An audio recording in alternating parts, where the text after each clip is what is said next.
Um bom sábado, amada igreja, que a graça e a paz de nosso Senhor Jesus Cristo esteja sempre conosco. Estamos no nosso primeiro sábado do mês, sábado dedicado ao trabalho missionário. E eu gostaria de trazer um sermão voltado a essa temática. Irmãos, é impossível, por isso a importância desse tema, é impossível pensar igreja adventista sem pensar em missão da igreja. Porque a igreja ela não nasceu como resultado de uma divisão de outras igrejas, ela nasceu para cumprir uma missão. Se não houver o cumprimento dessa missão, esta igreja não tem propósito de existência. Para que é que existe a igreja adventista? Para cumprir uma missão. Aí as outras igrejas, cada igreja tem o seu projeto. Nós temos esse projeto, cumprir a missão que o Senhor nos deixou. Por isso que a cada sábado, a cada primeiro sábado, os pregadores se revezam, a cada sábado de cada mês, os pregadores se revezam nesse tema, porque concordamos que este é um tema importante. Já vou pedir você abrir a sua Bíblia em Êxodo, capítulo 3. Êxodo, capítulo 3. Vamos refletir um pouco sobre a história de um dos personagens mais significativos da história de Israel, Moisés, e tirar algumas lições sobre a vida de Moisés e como Moisés se encaixa nesse nosso modelo de missão.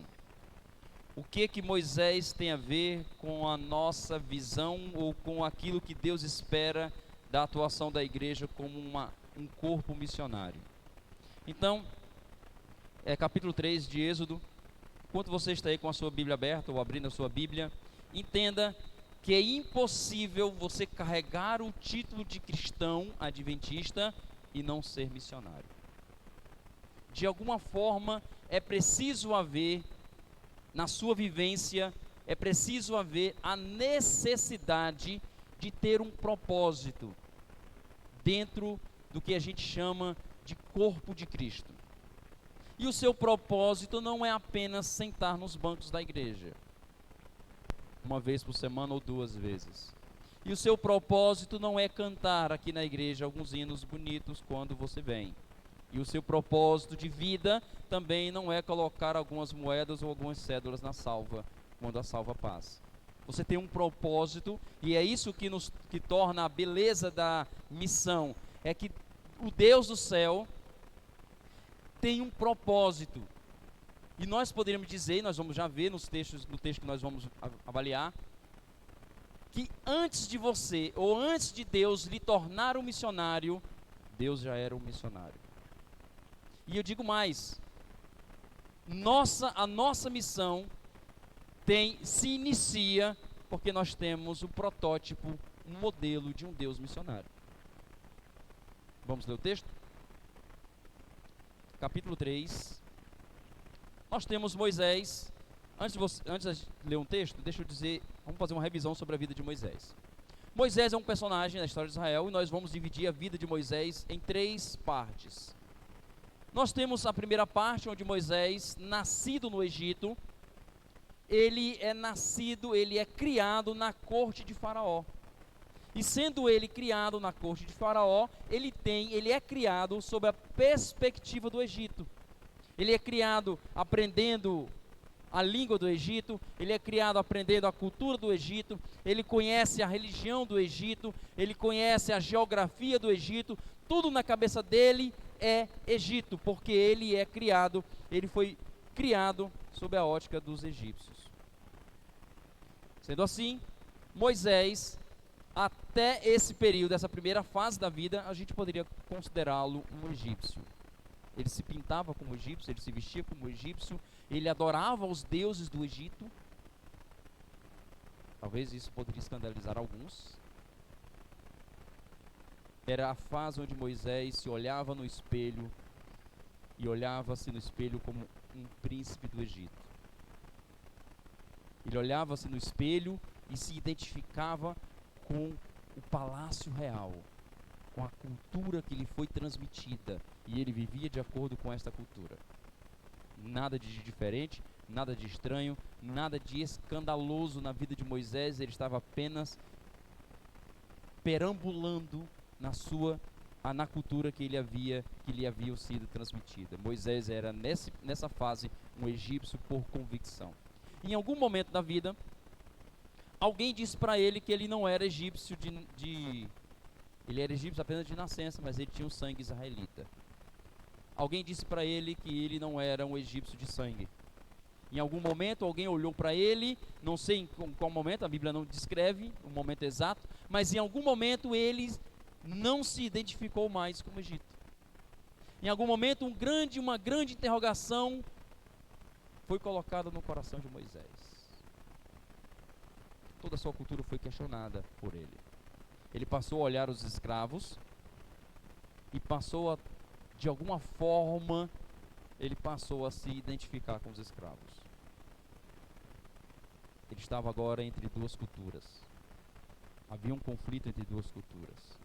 E no dia em que ele assassinou o egípcio, no dia que ele fugiu do Egito, no dia que ele saiu do Egito, ele fez a opção de deixar a cultura do Egito para trás. E lá, no deserto, em Midian, Moisés foi treinado para ser aquilo que Deus espera que ele fosse. Tentando se encontrar, agora não sendo mais um egípcio, não tendo mais a vida de egípcio, não usando mais aquelas roupas de linho fino, branquinhas, não se pintando mais como os egípcios, agora cuidando no deserto de Midian das ovelhas do sogro. Ele tenta se encontrar agora com uma nova identidade. Agora eu não sou mais egípcio, agora eu sou um pastor de ovelhas, e como pastor de ovelhas eu tenho que viver como um pastor de ovelhas. Aí nós temos a terceira fase de Moisés, a fase do encontro, onde Moisés na sarça, e é isso que diz o texto do capítulo 3, Moisés na sarça se encontra com Deus. A Bíblia diz: o anjo do Senhor, o próprio Senhor, aparece para ele e manda ele tirar as sandálias dos pés. Ele tira as sandálias dos pés e ali ele tem o que a gente pode chamar de o encontro com Deus. Depois de tantos séculos, depois de muitas divindades que Moisés conheceu, ele agora conhece o Deus de seus pais. Porque é assim que Deus diz: eu sou o Deus dos vossos pais. Ele poderia ter olhado: Deus do meu pai do Egito ou Deus do meu pai israelita? Não, ele pensou: o Deus dos meus pais da família de Israel. Deus se apresentou para ele como aquela sarça que não se consome, e Deus, ali no verso 6 diz assim: eu sou o Deus de teu pai, o Deus da tua descendência, o Deus da tua genealogia. É assim que Deus se identifica. E aí nós temos o verso 7.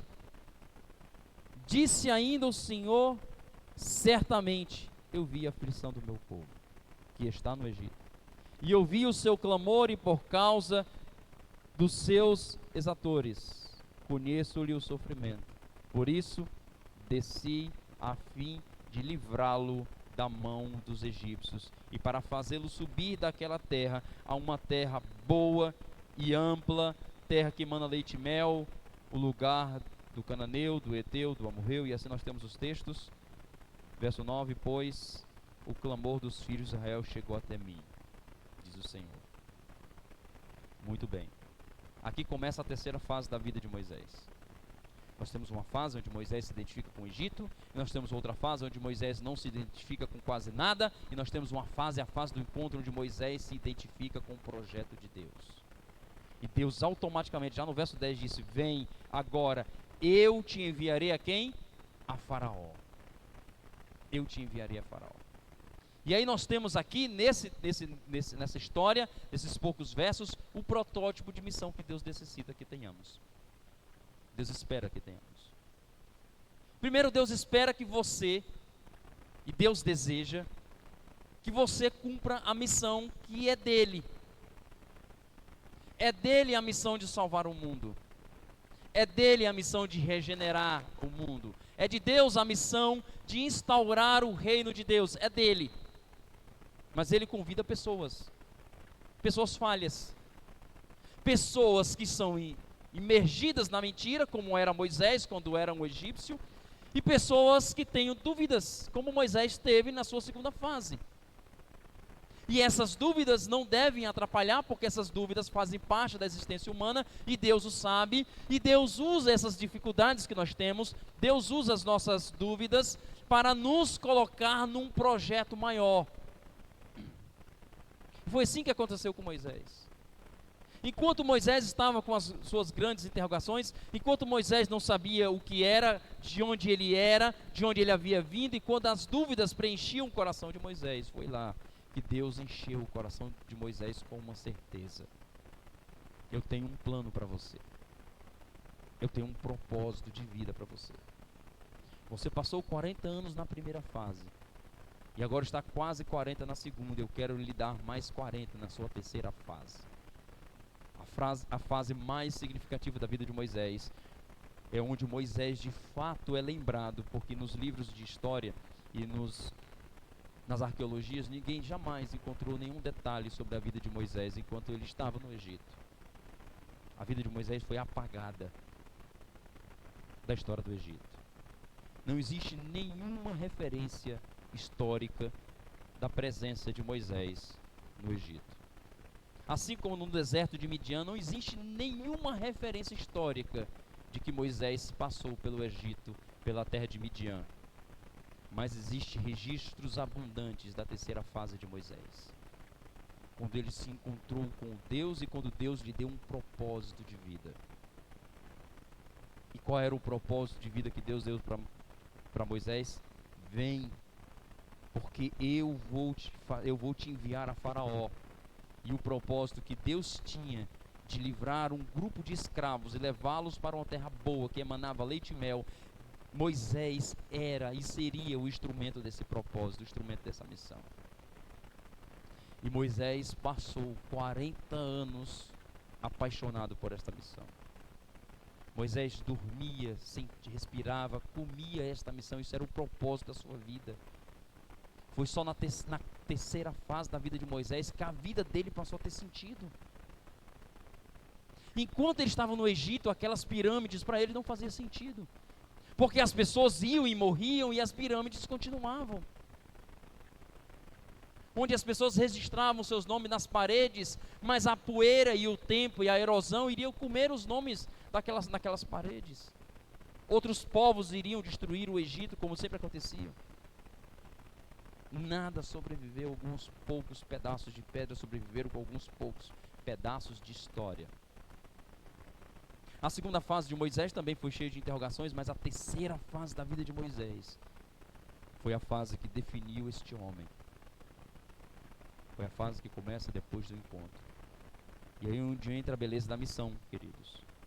Não existe, você jamais será um bom missionário se você não se encontrar com Deus. Não interessa o quanto de folheto você entregue, não interessa o tanto de estudo bíblico que você dá, ou o quanto de pessoas você convida para a igreja. A missão só faz sentido para você se você tiver um encontro com Deus, porque é o encontro com Deus que vai fazer com que a sua vida tenha um significado. E eu digo mais, o significado da vida do cristão é maior do que a sua própria existência. Porque um dia você vai falecer e alguém vai continuar a sua missão, porque esta missão é maior do que você. Quando Deus foi chamado, quando Deus chamou Moisés, e quando Deus, você imagina a cena, Moisés à frente e milhões de pessoas atrás dele, naquela madrugada, no dia da Páscoa, quando o povo saiu. Imagine que os passos daquele povo era um povo tão grande, que os passos daquele povo faziam poeira no deserto. Pessoas desesperançadas, pessoas que passaram a vida toda como escravos, crianças que nunca viram um alimento fora do Egito, foram para uma terra que emanava leite e mel. Moisés foi um agente da esperança para aquele povo. Aquele povo passou a conhecer Deus através de Moisés. Aquele povo passou a alimentar a esperança porque Moisés aceitou essa esperança, porque Moisés aceitou esse propósito. Eu digo mais, irmãos, queridos, a gente só vai fazer sentido nesta vida se nós abraçarmos o encontro. Deus é o nosso missionário por excelência. A primeira coisa que Deus fez, e isso exige, a nossa missão exige envolvimento, e Deus como sendo o nosso modelo. Deus, ao criar o homem, quando Ele criou o homem, diz: façamos o homem à nossa imagem. E Ele moldou, e nesse ato de moldar o barro, nesse ato de unir o barro, fazer liga com o barro, Deus se une à humanidade, e a humanidade se une com Deus, e nós somos o entrelaçado entre o humano e o divino. Acredite que nesse ato de colocar a mão na obra que Ele havia criado, Deus não disse haja o homem e o homem passou a existir. Deus disse haja os outros elementos da natureza, e os outros elementos passaram a existir, de acordo com a sua palavra. Mas o homem não, o homem foi criado de forma direta por Deus. Deus usou duas formas bem íntimas ao criar o homem. Primeiro, e aí onde entra, você pode entender isso de uma forma bem poética mesmo. Deus tocou em você para que você possa existir. No seu corpo existem as digitais de Deus. Quando você olha, a sua digital é uma coisa única, não existe duas digitais iguais no mundo. Assim como não existe nenhuma digital igual no mundo, entenda que o seu corpo existe o dedão de Deus cravado nele. Cada célula do seu corpo tem a digital de Deus. Isso quer dizer que nós temos um Deus que mergulha na missão, que se doa para esta missão.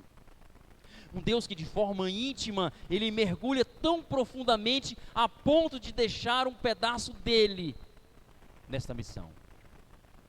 E aí onde entra a beleza desse missionário. Olhando para Deus, eu não posso jamais ter um encontro com Deus e não me tornar um missionário igual ele foi. Paulo disse assim: somos feitura dele, feitos por ele. A palavra usada para feitura, ser feito, poema, a mesma palavra que em português é a poema. Ninguém escreve um poema do nada, todos os poemas são bem arquitetados, bem planejados, a ponto de cumprir um propósito. Ou seja, Deus nos criou para cumprir um propósito. E Deus é esse ser de propósito, que transfere o propósito dele para você, para que você não viva uma vida apenas com a sua própria vida. Para que a sua vida tenha um significado maior do que a sua própria vida. Assim são as pessoas que abraçam uma causa. Pessoas que se doam por uma causa, elas abraçam essa causa porque elas sabem que estão vivendo por uma coisa maior do que elas mesmas. E assim somos nós. Para não vivermos uma vida sem sentido, para não vivermos uma vida sem propósito, Deus lhe dá um propósito. Deus lhe dá um sentido. E deixa eu dizer que alguns sentidos que essa vida traz até faz bem. Faz bem ter um propósito, por exemplo, de ter um bom emprego. Faz bem ter um propósito de ter uma boa família. Faz bem um propósito de ser bom pai, boa esposa, boa mãe. Mas esses propósitos duram uma vida só. Esses propósitos, às vezes, quando são alcançados, o que faz-se depois? Deus está querendo lhe dar um propósito, além desses que você tem, que é maior do que a sua própria existência. E que vai abranger os outros propósitos. O seu trabalho vai ser influenciado por esse propósito. A sua família vai ser influenciada por esse propósito. O seu ato de ser pai vai ser influenciado por esse propósito. Tudo na sua vida é influenciado por esse propósito. O propósito que Deus coloca no seu coração. De fazer de você um agente missionário. De fazer de você um agente divulgador do Evangelho. De fazer de você aquele que propaga luz ao mundo. Aquele que é sal. Aquele que além de ser luz é sal. Porque nós vivemos numa sociedade complicada. Uma sociedade que vive com poucos propósitos ou sem propósito nenhum. As pessoas precisam olhar para o cristianismo e ver como olhou-se no passado. Imagine o seguinte: numa época onde Roma vivia sem propósito nenhum, onde as religiões romanas viviam, não dava mais sentido, uma religião nova aparece, o cristianismo. uma religião nova aparece e essa religião começa a colocar uma interrogação na vida dos romanos que as outras religiões não faziam. E como as outras religiões fracassaram em dar para eles um propósito, o cristianismo deu para eles um propósito. Sabe por quê? Porque as pessoas, os cristãos, morriam na cova dos leões, mas morriam cantando. E as pessoas se perguntavam, como pode alguém viver assim, do lado da morte, e não sentir medo dela? Como as pessoas podem cantar momentos antes de serem mortas? Como? Essa grande interrogação no público romano causou a entrada em massa dos romanos dentro da igreja cristã primitiva. Roma se tornou rápido uma religião cristã. Em apenas 2 séculos, Roma inteira estava tomada pelos cristãos, porque os cristãos daquela época conseguiram passar para eles um propósito. E o que a nossa sociedade enxerga quando nos vê hoje? Estamos passando a eles um bom propósito? Um bom fundamento? As pessoas olham para nós e veem em nós uma resposta às perguntas que eles têm? Porque se não fizermos isso, nós não estamos cumprindo o propósito de Deus. Deus é esse agente missionário e tudo começa com este encontro. É neste encontro com Deus que as coisas começam a acontecer. E o envolvimento?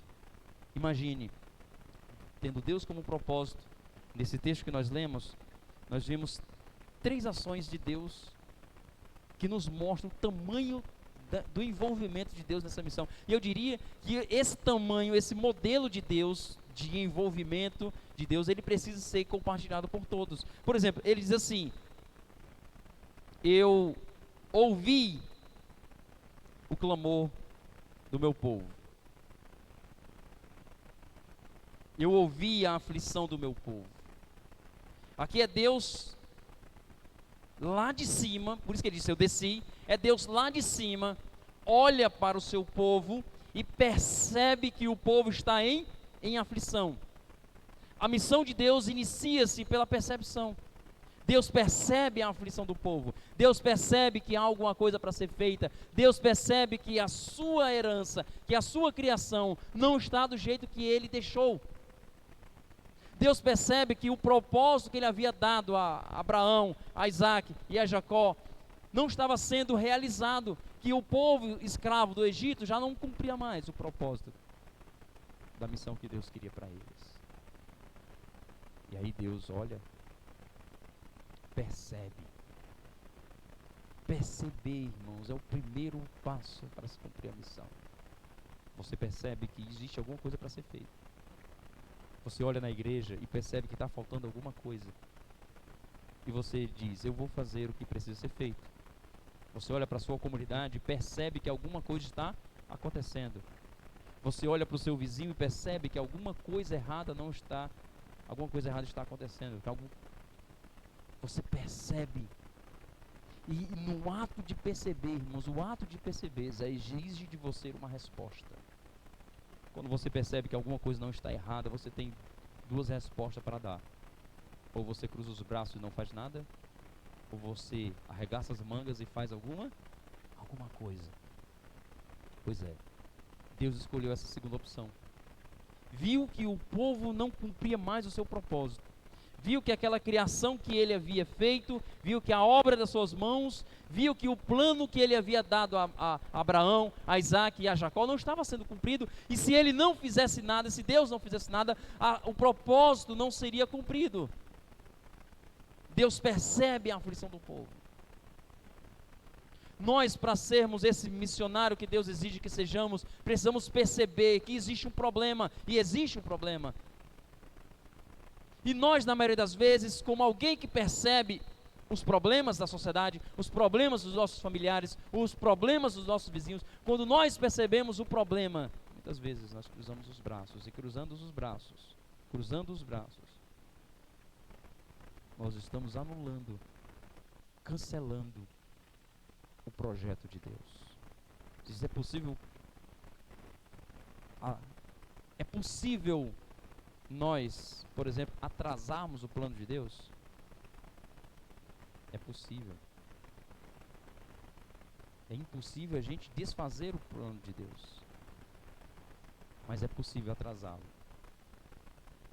Quando nós demoramos a nos despertar do sono, acorda tu que dormes, é assim que diz o texto? Quando nós demoramos a cumprir o propósito, o reino de Deus demora a vir. A gente poderia dizer, por exemplo, é possível dizer que nós não estaríamos aqui se a geração passada tivesse cumprido o seu propósito. E a próxima geração não precisaria viver nessa terra se a nossa geração abraçasse esse propósito. A nossa geração não está abraçando esse propósito. Não é possível que os seus filhos continuem ainda aqui para cumprir esse propósito. E se eles não cumprirem o propósito, a gente vai ter que deixar para a próxima geração após geração, tardando o propósito de Deus. E aqui nós temos um Deus que percebe a aflição do povo, um Deus que ouve o clamor do seu povo,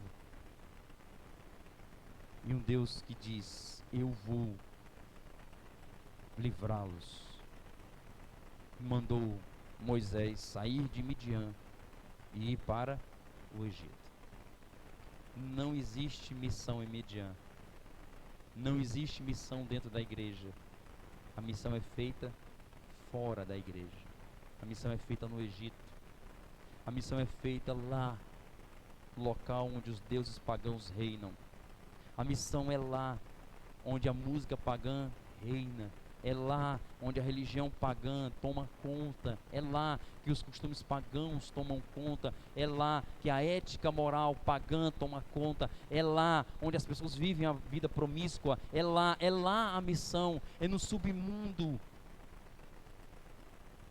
da existência humana. É lá no Egito. É lá que o sal dá gosto. É lá que a luz deve brilhar. É lá. Não é como a igreja fazia na Idade Média, onde as igrejas se recuavam nos seus mosteiros e se isolavam do mundo. Não, a missão é feita lá dentro. Pois foi lá dentro que Jesus veio, foi no Egito deste mundo que Jesus veio, que Jesus empoeirou seus pés. Aqui nós vemos o modelo, o Deus da sarça ardente, e nós vemos assim, o mesmo exemplo no Novo Testamento, onde Jesus faz a mesma coisa, onde Ele vem. Onde Deus encarna em Jesus Cristo o propósito dessa missão.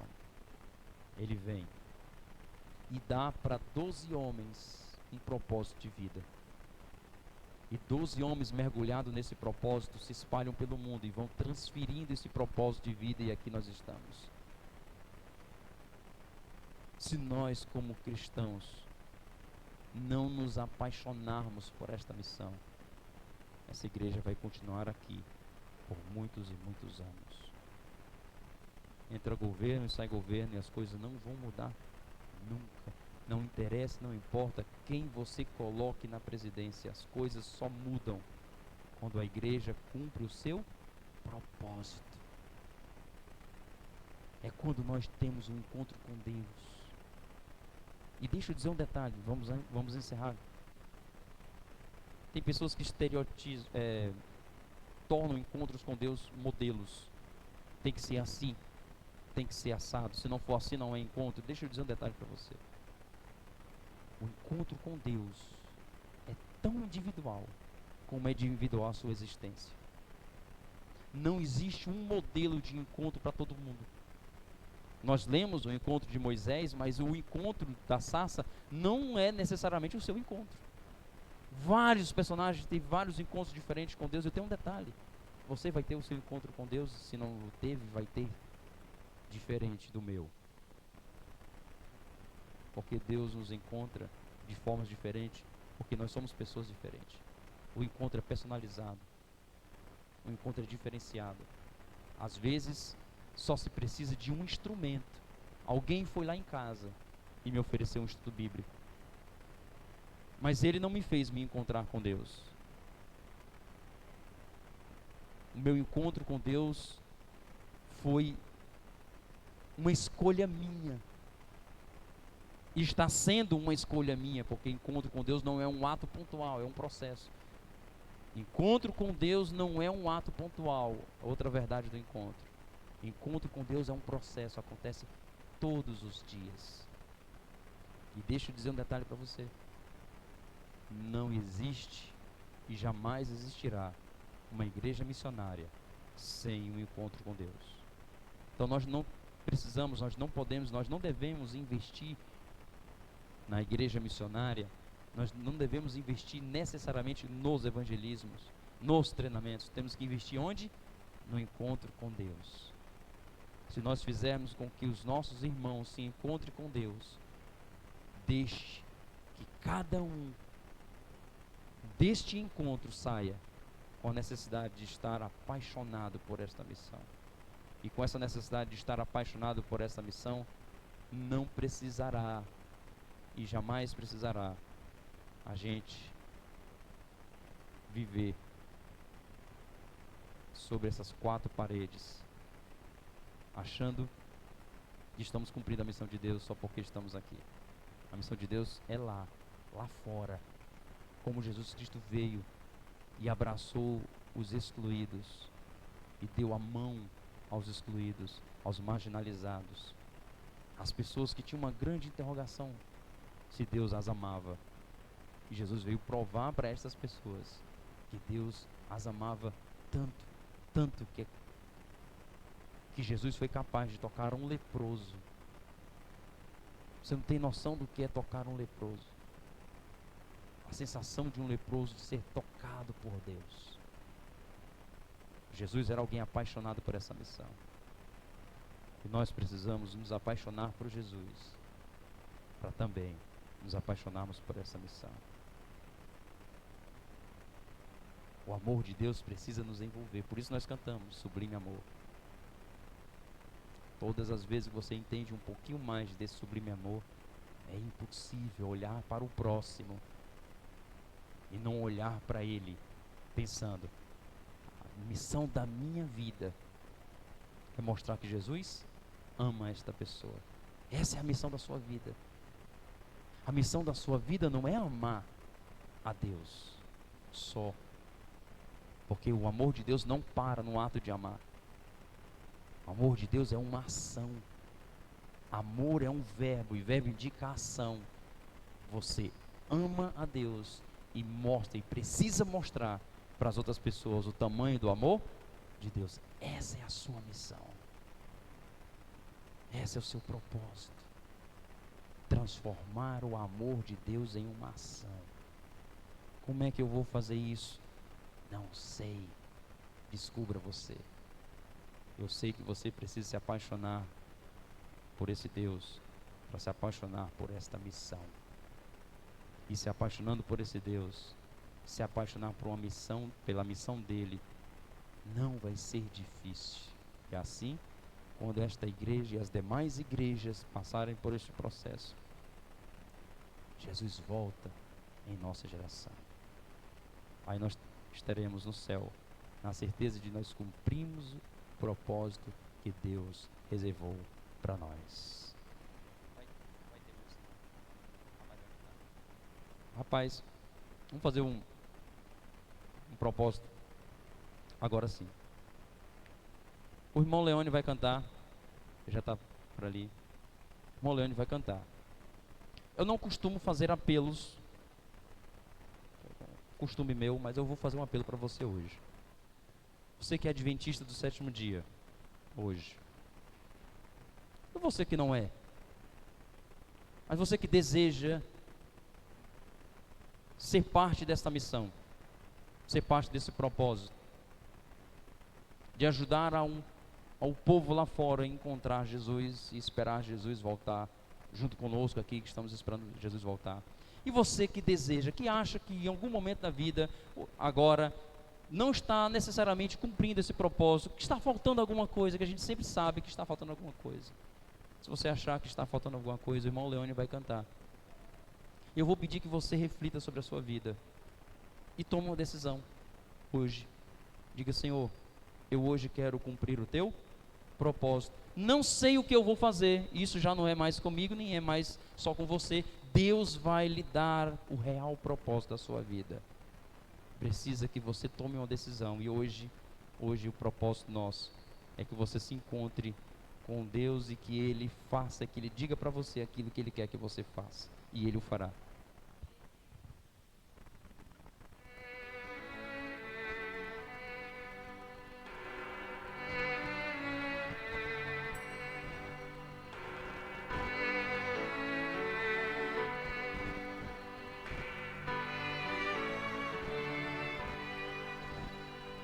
O chamado aqui para cada um de nós, a voz que vem do alto nos convida a proclamar. Devemos ser humildes, fiéis ao seu mandar, deixar que o Santo Espírito nos venha transformar.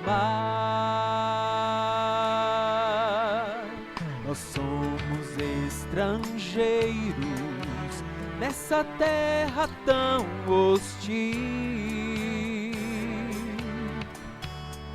levando a sua luz, mesmo aqui na escuridão. Nós temos a mensagem de Deus e seu perdão para todo aquele que aceitar o autor da salvação. O amor do nosso Deus está em cada coração, fazendo transbordar o servir, aqui ou em qualquer lugar. Essa é a missão, proclamarei o nome de Jesus.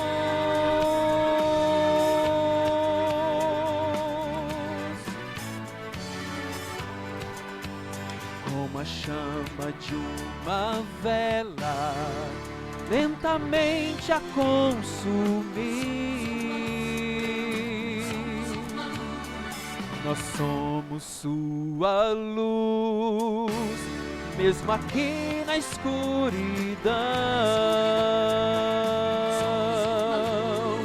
O Mestre nos conhece e pode nos provar.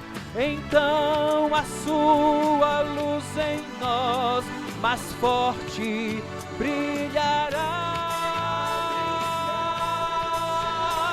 O amor do nosso Deus está em nosso coração,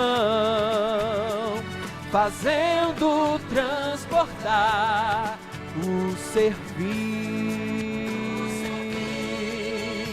aqui ou em qualquer lugar. Essa é a missão, proclamarei o nome de Jesus. O amor do nosso Deus está em cada coração, fazendo transportar o servir, aqui ou em qualquer lugar. Essa é a missão, proclamarei o nome de Jesus.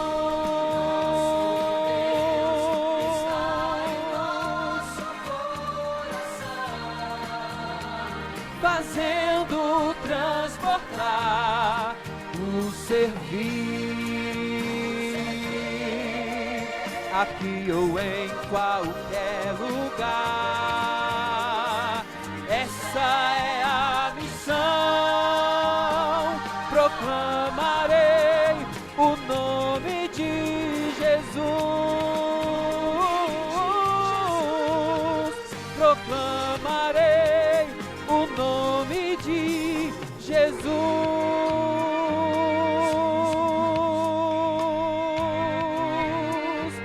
Somos sua luz,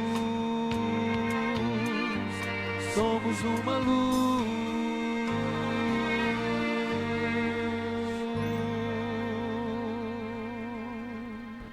Amém.